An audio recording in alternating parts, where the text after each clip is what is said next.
Shalom, selamat sore bagi Bapak, Ibu, dan semua saudara yang mengikuti ibadah Jumat Agung pada sore hari ini, baik lewat saluran YouTube maupun lewat radio.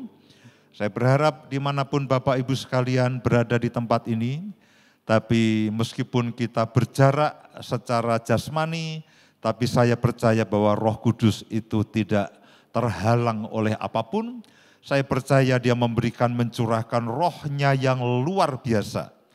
Roh yang bekerja di dalam kehidupan kita, tapi juga roh yang melewati masa, melewati waktu, melewati jarak.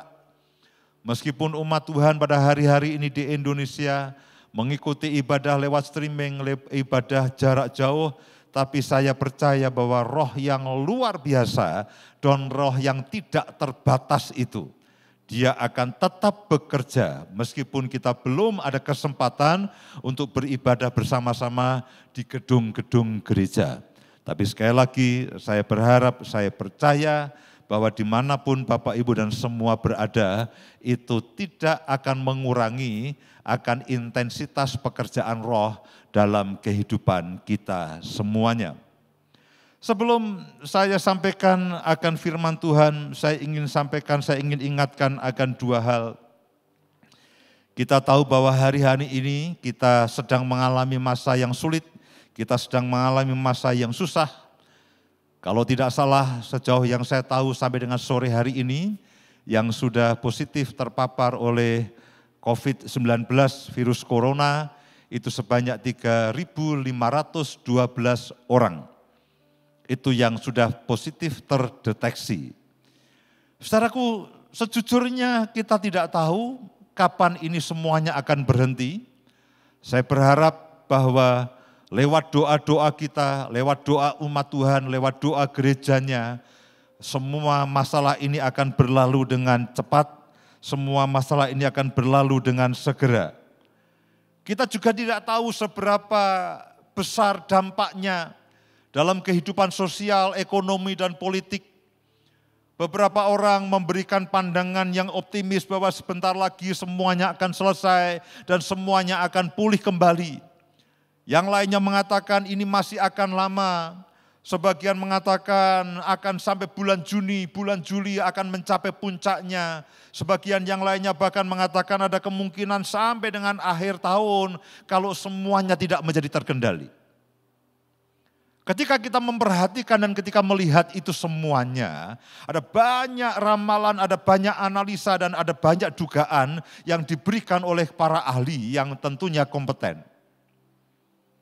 Dan sejujurnya kita tidak tahu sampai seberapa besar dampaknya dan sampai sejauh mana dampaknya dan akan sampai berapa lama.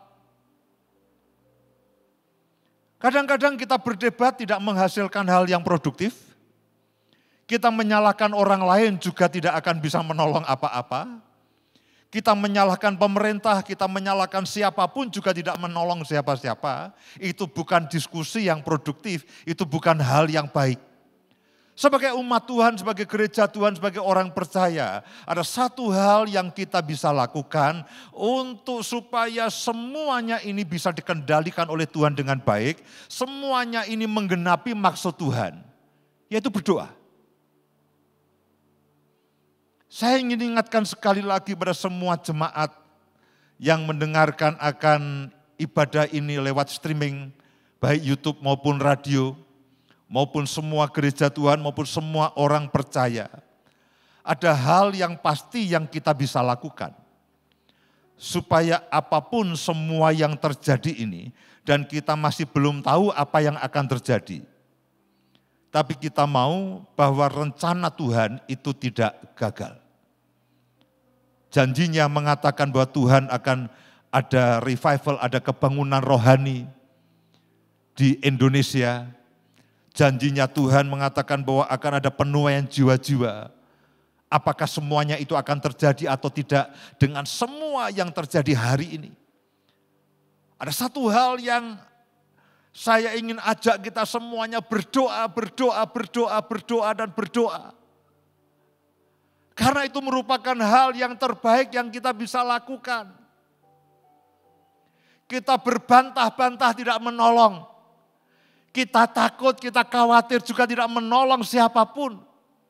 Kita menyalahkan orang lain juga tidak menolong. Karena itulah berdoa dan berdoa dan berdoa. Saya yakin hampir di setiap gereja ada program-program doa. Ikutilah program-program doa yang ada di dalam gereja saudara masing-masing.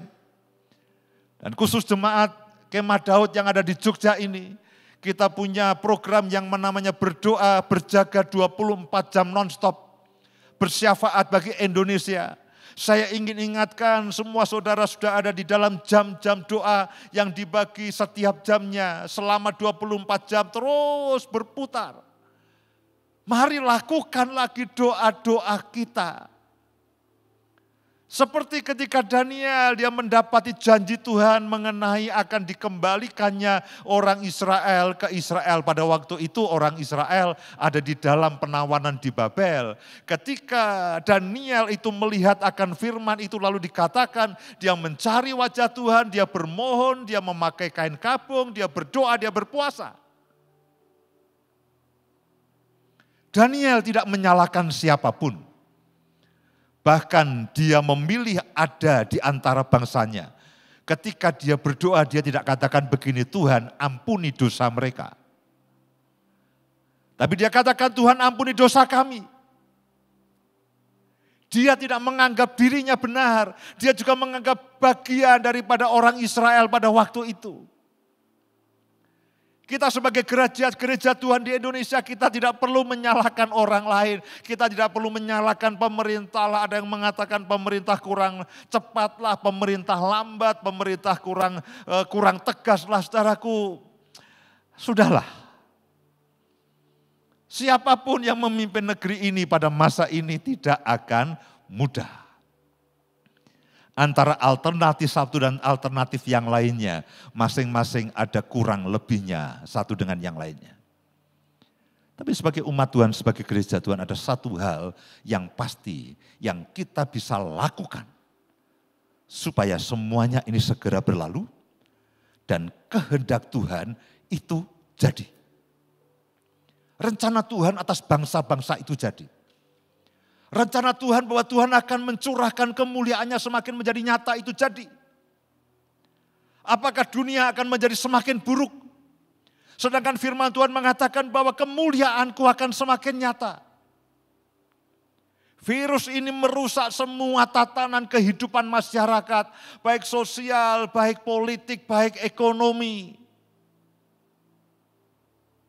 Firman mengatakan bahwa kemuliaanku akan semakin nyata.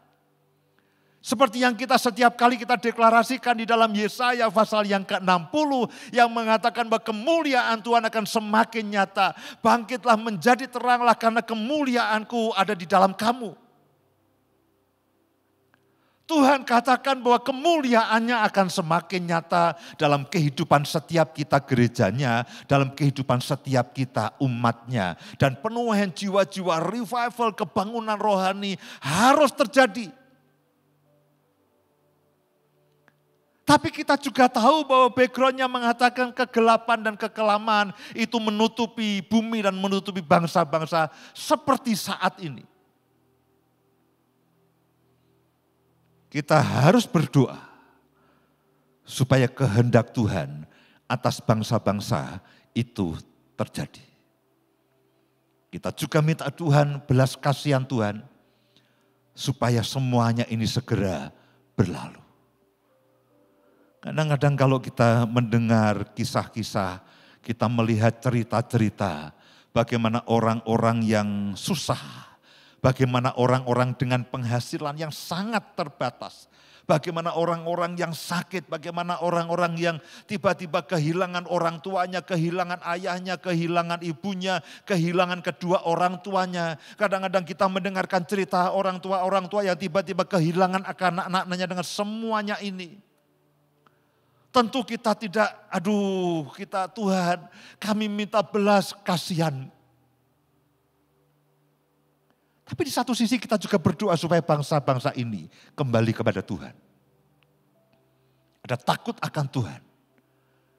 Ada kehausan dan kerinduan akan Tuhan. Bangsa-bangsa harus kembali kepada Tuhan untuk menerima keselamatan yang kekal. Dan di sisi yang lain kita berdoa, Tuhan, kami minta supaya yang terjadi hari-hari ini dengan virus corona, dengan COVID-19 ini segera berhenti. Kita tidak sampai hati melihat semuanya yang terjadi. Dan kalau kita melihat bahwa pandemi ini menerpa praktis di seluruh dunia, semua orang dalam keadaan yang was-was. Dan yang kedua, saya ingin ingatkan, mari saudaraku kita berbagi dengan orang-orang yang hidup dalam kesusahan. Karena itulah sejak 2 minggu yang lalu, kami Gereja Tuhan di Yogyakarta, ayo kita mesti lakukan sesuatu untuk orang-orang yang sedang susah hari ini. Dan kita canangkan saling 91. Orang bertanya, kenapa Pak ini ada embel-embelnya saling 91 ini? Saling tentu itu bicara kita mau saling tolong menolong. Kita memperhatikan tetangga kita memperhatikan teman-teman kita yang mereka sedang kesusahan meskipun kita juga sedang dalam keadaan yang susah. Kita juga sedang dalam keadaan berhemat. Tapi bukan berarti itu membuat kita menjadi acuh tak acuh tidak memperhatikan akan saudara-saudara kita. Saya dorong untuk semua jemaat atau siapapun gereja Tuhan, orang-orang yang percaya, perhatikanlah sekelilingmu, perhatikanlah sekitarmu. Tolonglah orang-orang yang bisa menolong. Orang bertanya, Pak, kenapa ada angka 91-nya? Kita mau membalikkan keadaan saudaraku. Yang 19, COVID-19 itu bikin orang susah. Tapi kita saling 91, kita mau balikkan keadaan. Kita mau memberi penghiburan, kita mau menyalurkan kasih Tuhan kepada orang-orang yang membutuhkan. Dan bukan hanya itu. Mazmur 91 itu ada jaminan perlindungan Tuhan atas kehidupan kita semuanya. Saya mendorong siapapun Bapak Ibu Saudara yang mendengarkan akan siaran ini. Yang ada di dalam gereja-gereja Tuhan, gereja lokal. Mereka punya program-program untuk menolong orang yang berkekurangan. Libatkan diri saudara. Jangan sampai pada situasi ini lalu kita menjadi egois. Kita menjadi mementingkan diri sendiri. Kita menjadi, udah yang penting kita aman, yang penting kita hidup, yang lainnya tidak, yang lainnya terserahlah.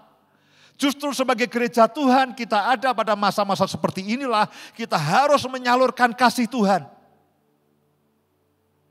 Siapapun dimanapun saudara berada, perhatikan sekitar saudara. Tolonglah siapapun yang bisa ditolong. Dan kalau saudara ingin bersama-sama dengan kami, Pak, saya tidak punya waktu, saya tidak punya kesempatan untuk bepergian, tapi saya ingin ambil bagian, ada kita membuka untuk rekening khusus untuk donasi ini. Saudara bisa lihat di layar, layar HP atau layar televisi saudara. Kalau saudara ingin ambil bagian bersama-sama dengan kami. Tapi intinya paling tidak 2 hal ini yang saya ingin ingatkan pada Bapak, Ibu dan semua saudara. Berdoa, berdoa, berdoa dan berdoa. Yang kedua, berkati orang-orang sekitar kita. Berkati orang-orang sekitar kita.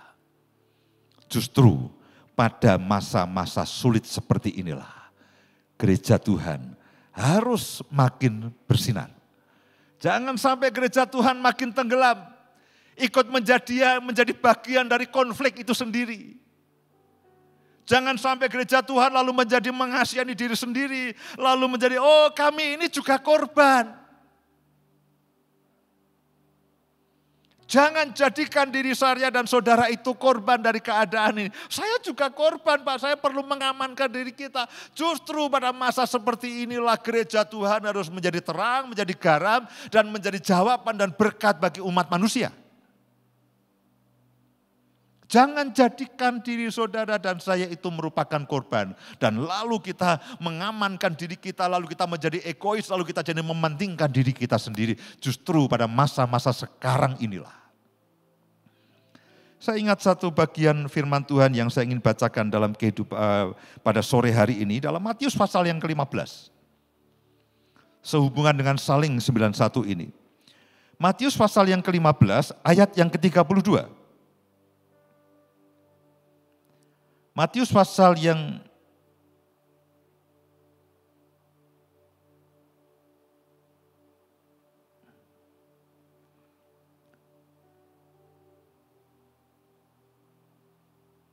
Matius pasal yang ke-15, ayat yang ke-32. Lalu Yesus memanggil murid-muridnya dan berkata, hatiku tergerak oleh belas kasihan kepada orang banyak itu. Dan sesudah 3 hari mereka mengikuti aku dan mereka tidak mempunyai makanan, aku tidak mau menyuruh mereka pulang dengan lapar, nanti mereka pingsan di jalan. Kalau saudara baca ayat-ayat berikutnya adalah Tuhan Yesus memberi makan 4.000 orang laki-laki dengan mujizat. Hati Yesus tergerak oleh belas kasihan karena melihat orang yang sudah 3 hari tidak makan.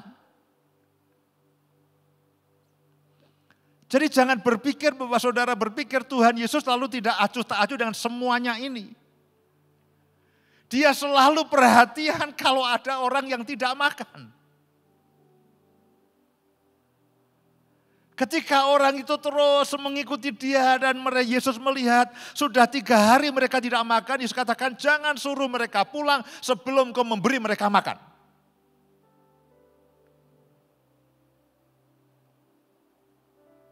Yesus tidak berdiam diri dan tidak berpangku tangan melihat bangsa-bangsa kelaparan.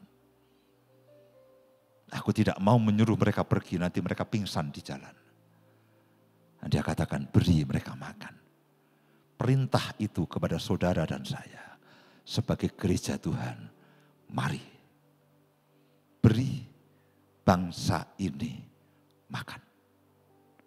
Beri yang berkekurangan itu makan. Kita katakan Pak, saya juga terbatas. Berdoa. Saya percaya Tuhan akan memberikan penyediaan supranaturalnya kepada kita. Dia akan membuka tingkap langit, dia akan memberkati kita. Mencukupkan segala sesuatunya supaya kita juga bisa menjadi berkat. Kepada Abraham dia katakan, aku akan memberkati engkau dan menjadikan engkau berkat bagi semuanya. Jadi sekali lagi, saya ingatkan akan berdoa dan berkati akan sekitar saudara. Pada malam hari ini ada satu hal yang saya ingin sampaikan kepada saudara yang terdiri dari 2 bagian. Kita akan bersama-sama melihat di dalam Matius pasal yang ke-27, mulai dari ayat yang ke-45. Matius pasal yang ke-27, ayat yang ke-45 mulai. Sekarang saya akan mulai dengan firman Tuhan. Setelah tadi saya sampaikan mengenai saudara dan saya harus terus berdoa untuk bangsa, untuk negara, untuk rencana Tuhan, dan untuk semua supaya segera berlalu. Dan yang kedua saya mendorong saudara untuk perhatikan sekitar kita dan menjadilah berkat dan jawaban bagi mereka. Sekarang mari kita dengarkan firman Tuhan pada malam hari ini. Matius pasal yang ke-27 ayat yang ke-45 mulai. Ini adalah jam-jam ketika Yesus sudah di kayu salib dan menjelang dia mati. Mulai dari jam 12, kegelapan meliputi seluruh daerah itu sampai jam 3. Pada jam-jam ini, Yesus sudah tergantung di kayu salib. Dikatakan mulai dari jam 12 kegelapan meliputi seluruh daerah itu sampai jam 3. Saudara bisa bayangkan jam-jam itu adalah jam-jam Yesus mengalami puncak kesakitannya. Ketika dia didera, ketika dia dicambuk, ketika dia dilukai dan pada puncaknya dia disalibkan. Itu merupakan posisi yang sangat menyakitkan sekali. Dan ketika sampai jam 3, Ayat yang ke-46 mengatakan kira-kira jam 3 berserulah Yesus dengan suara nyaring, Eli, Eli, lama sabachthani. Artinya Allahku, Allahku, mengapa engkau meninggalkan aku? Ketika Yesus mengucapkan ini, dia ada di kayu salib, dia di atas kayu salib dengan menahan semua kesakitan sebagai seorang manusia, menahan semua luka, menahan semua kepedihan dan menahan semua keperihannya. Dan pada waktu itu ada satu ucapan yang keluar dari mulutnya, dia katakan, Allahku, Allahku, mengapa engkau meninggalkan aku?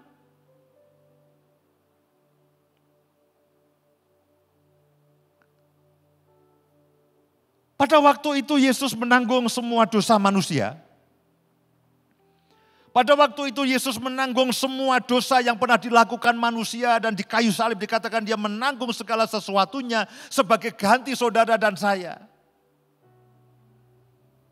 Dan sebagai Bapa yang mengasihi Yesus, dia tidak tahan melihat Yesus itu penuh dengan dosa yang dia tidak pernah lakukan, tapi dia harus tanggung akibat dosa saudara dan saya. Mari lihat dalam 1 Petrus pasal yang kedua, ayat yang ke-24. 1 Petrus pasal yang kedua, ayat yang ke-24. Dia sendiri telah memikul dosa kita di dalam tubuhnya di kayu salib.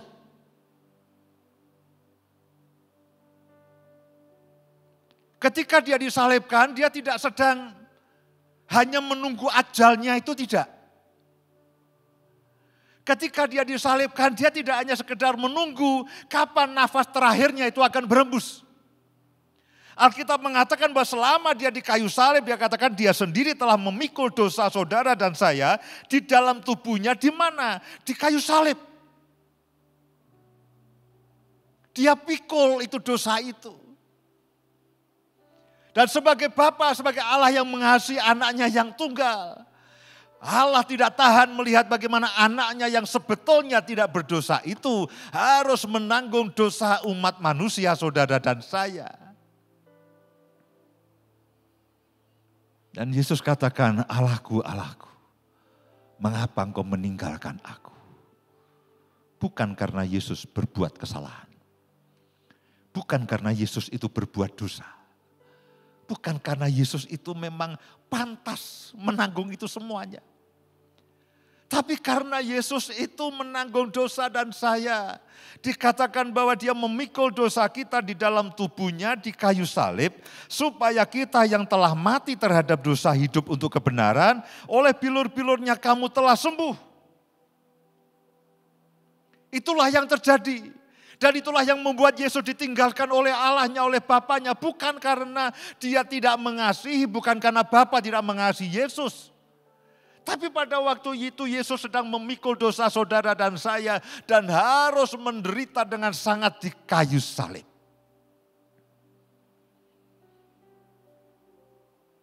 Dan Yesus katakan, Allahku, Allahku, mengapa engkau meninggalkan akan aku? Ketika saya membaca dan merenungkan akan ayat-ayat ini, keadaannya tidak sama, keadaannya tidak jauh beda dengan saudara dan saya pada hari-hari ini. Orang bertanya, di manakah Tuhan sekarang ini? Di manakah Tuhan sekarang ini? Orang bertanya kepada gereja, orang bertanya kepada para pendeta, di manakah Tuhan seperti sekarang ini? Engkau mengatakan bahwa Yesus itu bisa membuat mujizat, Yesus itu bisa melenyapkan segala sakit penyakit. Kenapa dia tidak melenyapkan segala sesuatunya? Kenapa dia tidak membuat mujizat sekarang ini?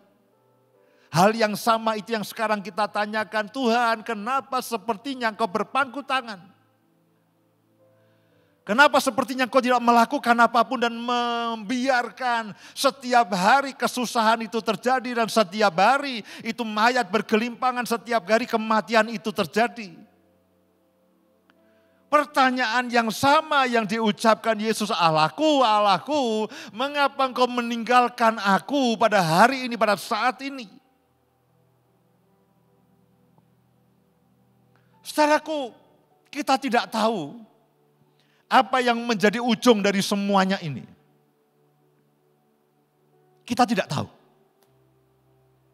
Kita tidak tahu apa yang Tuhan maksud dengan semuanya ini. Kita ini belum tahu ujung daripada virus ini, daripada pandemi ini apa. Kita tidak tahu. Dan di mana ujungnya? Sampai kapan ujungnya? Dan seberapa besar akan menjadi korban? Saudara dan saya juga tidak tahu. Tapi yang kita tahu bahwa Tuhan tetap pegang kendali. Yang kita tahu bahwa rencana Tuhan tidak pernah gagal. Rencana Tuhan atas bangsa-bangsa yang ada di dalam kitab para nabi, dalam kitab Mazmur yang disampaikan oleh Yesus, yang disampaikan oleh para hamba-hambanya, itu tidak akan pernah gagal, itu tidak pernah akan berhenti, dan itu tidak pernah akan tidak terlaksana, semuanya akan terlaksana. Saudara bisa bayangkan Yesus ketika dia terpaku di kayu salib. 1 detik ibaratnya sehari, 1 menit ibaratnya seminggu, itu waktu yang sangat lama. Berjam-jam dia di situ. Dia menantikan satu masa yang mengatakan semuanya sudah selesai.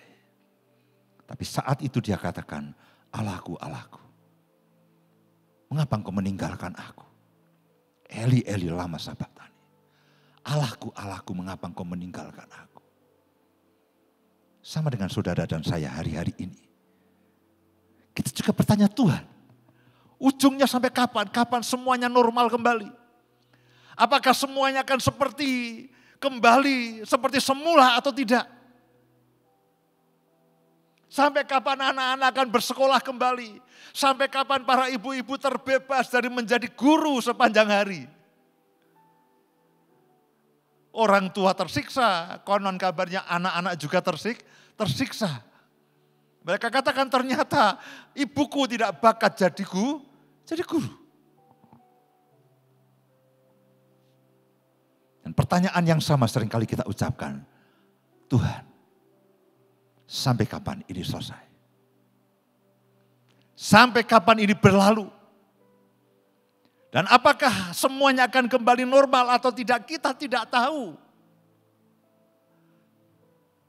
Mungkin akan ada tatanan-tatanan yang berubah dalam kehidupan masyarakat kita. Pada jam 3 itu, ketika Yesus masih ada di kayu salib, dia katakan, Allahku, Allahku, mengapa engkau meninggalkan akan aku? Saudara dan saya tidak tahu ujung dari semuanya ini. Mari lanjutkan akan pembacaan firman kita. Saya ulangi ayat yang ke-46 tadi. Kira-kira jam 3 berserulah Yesus dengan suara nyaring, Eli, Eli lama sabachthani, Allahku, Allahku, mengapa engkau meninggalkan aku? Mendengar itu beberapa orang yang berdiri di situ berkata, ia memanggil Elia. Dan segeralah datang seorang dari mereka yang mengambil bunga karang, mencelupkannya ke dalam anggur asam, lalu mencucukkannya pada sebatang bulu dan memberi Yesus minum. Tetapi orang lain berkata, jangan, baiklah kita lihat apakah Elia datang untuk menyelamatkan dia. Ayat yang ke-50 mengatakan, lalu dia berseru pula dengan suara nyaring, lalu menyerahkan nyawanya. Dan setelah itu matilah Yesus. Dikatakan di dalam ayat yang ke-50, Yesus berseru pula dengan suara nyaring. Lalu dia menyerahkan nyawanya. Dikatakan dia bersuara nyaring, dia berseru dengan suara nyaring. Apa yang dia serukan?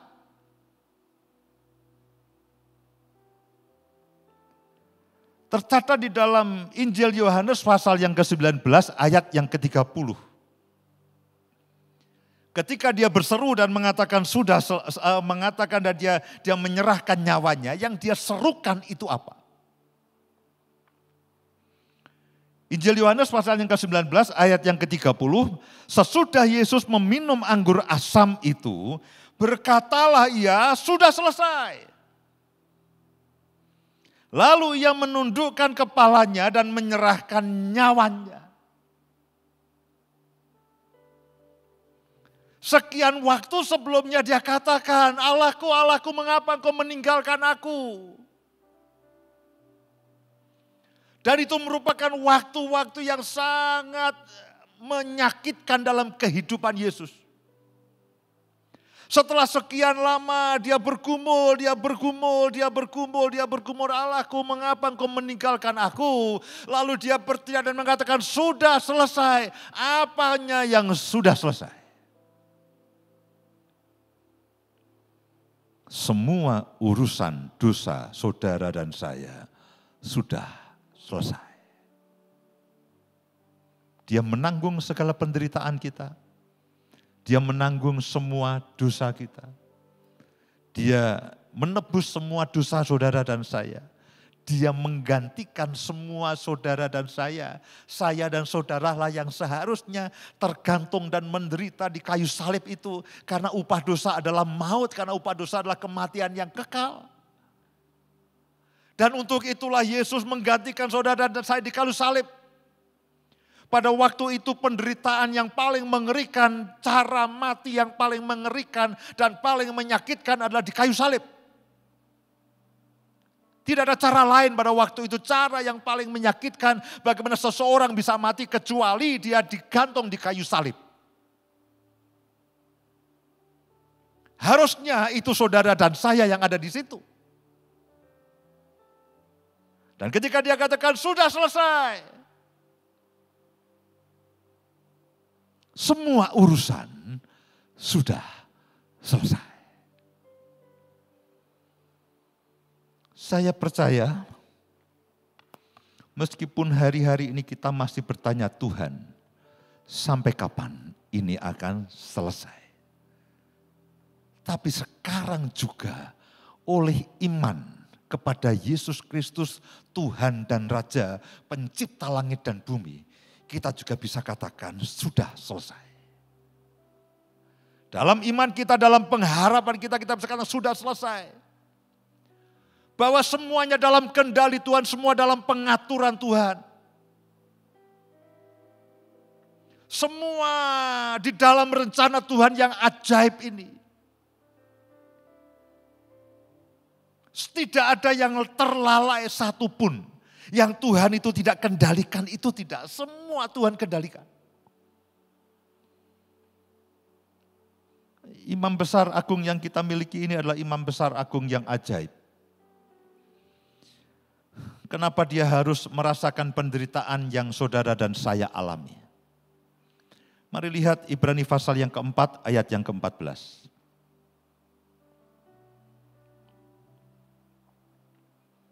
Ibrani pasal yang keempat ayat yang ke-14 mulai.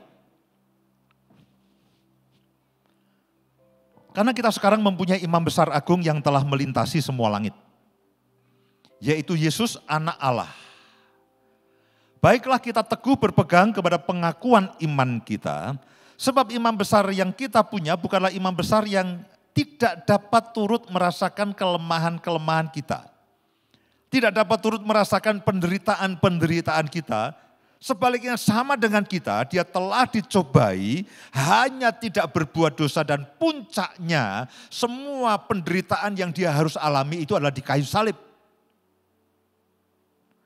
Sebab itu marilah kita dengan penuh keberanian menghampiri tahta kasih karunia supaya kita menerima rahmat dan menemukan kasih karunia untuk mendapat pertolongan kita pada waktunya. Ada satu janji Tuhan yang mengatakan jangan khawatir tentang apapun. Saudara dan saya akan mendapatkan pertolongan Tuhan pada waktunya. Artinya apa? Saudara dan saya mendapatkan garansi, mendapatkan jaminan sehingga kita katakan sudah selesai. Saya kasih contoh begini. Beberapa kali ketika jalan tol itu sudah terbentang jauh sampai ke Surabaya dan sebagainya, beberapa kali saya sengaja ingin mencoba jalan tol itu. Ya dari Solo, dari Kartasura, lalu saya masuk ke situ. Dan saya sudah berhitung, kita sudah berhitung kalau ke Surabaya itu perlu berapa ratus ribu, kalau nggak salah sekitar 200 atau 250 ribu kalau ke Surabaya. Ya sekitar segitu ya. Saya tidak ingat persis berapalah, pokoknya sekitar kalau tidak salah sekitar 200 atau 250 ribu ya, sekitar begitu.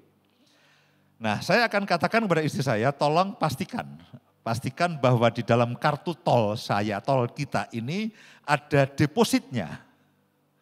Kita tidak ingin lalu gendandapan, lalu kebingungan di tengah jalan karena jadi biasanya sebelum kita masuk gerbang tol kita akan isi itu memastikan bahwa deposit yang ada di dalam kartu tol saya itu mencukupi. Jadi begitu masuk kan itu ditapkan. Lalu dia akan terlihat saldonya. Ketika saya lihat saldonya 375 ribu. Dan saya tahu bahwa perjalanan sampai ke Surabaya kurang lebih membutuhkan 250 ribu. Begitu saya tapkan itu kartu itu ke sensor yang ada di dekat gerbang tol itu, begitu saya tapkan, saya tempelkan di situ, lalu keluar di layar displaynya 375 ribu. Artinya apa? Urusan saya selesai. Urusan saya selesai. Meskipun saya belum sampai Surabaya. Tapi pada waktu saya di penghujung atau di ujung jalan ketika saya mau masuk ke dalam rangkaian jalan tol itu, ketika ada di gerbang dan saya taruh di sensor yang mengatakan ada 375 ribu dan yang saya butuhkan adalah 250 ribu, saya akan tenang karena urusan saya sudah selesai. Urusan COVID-19 ini belum selesai. Urusan hidup saya dan saudara belum selesai. Yang pengen menikah terpaksa tertunda. Bisa enggak sekarang menikah online atau bagaimana dan sebagainya lah. Lalu mencoba mencari akal beberapa yang memang saya enggak tahu pelit atau hemat. Menikah sekarang aja, loh kenapa? Yang datang sedikit. Ongkosnya akan murah sekali, tapi sumbangan tetap. Sumbangan bisa lewat apalah itu yang kartu-kartu bayar dan sebagainya dengan e-banking dan sebagainya. Kita tidak tahu ini akan kapan. Semua sepertinya tertunda. Anak-anak yang sekolah, anak-anak yang kuliah juga tidak tahu kapan akan kembali kuliah. Apakah dunia akan kembali seperti semula atau tidak. Jalan yang kita lalui belum ketahuan ujungnya.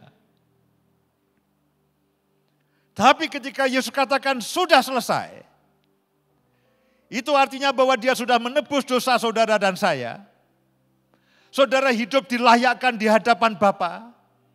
Ketika saudara sudah ditebus semua dosa dan saya, saudara berhak menjadi anak-anaknya.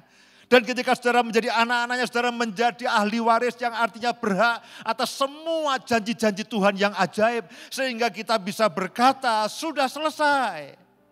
Loh kapan selesainya? Memang belum, tapi kita sudah selesai. Ketika Yesus menyerahkan dirinya, kapan momen selesainya itu? Ketika Yesus menyerahkan dirinya. Ketika dia tersalib, di tengah-tengah tersalib, dia masih ada pergumulan. Dia katakan, Bapa kenapa kau meninggalkan aku? Bahkan pada malam sebelumnya dia katakan, kalau boleh, sekiranya cawan ini lalu daripadaku. Dan dia lanjutkan, tetapi kehendakmu yang jadi. Dan di tengah-tengah dia tergantung di kayu salib. Dia katakan, Bapa, kenapa engkau meninggalkan aku? Menit-menit itu, jam-jam itu, dia bergumul. Dan menjelang sore, dia katakan sudah selesai. Urusan dosa saudara, urusan penebusan dosa saudara, urusan keselamatan, urusan masa depan saudara. Sakit penyakit ditanggung di kayu salib. Dia dihina untuk menggantikan kita semuanya, saudara bisa baca. Dia menanggung segala sesuatunya, dia menderita segala sesuatunya untuk saudara dan saya. Dan kepada saudara dan saya katakan sudah selesai nak. Aku sudah tanggung semuanya di kayu salib 2000 tahun yang lalu. Saya berharap, saya berdoa, firman singkat ini akan membekali saudara melewati masa-masa sulit.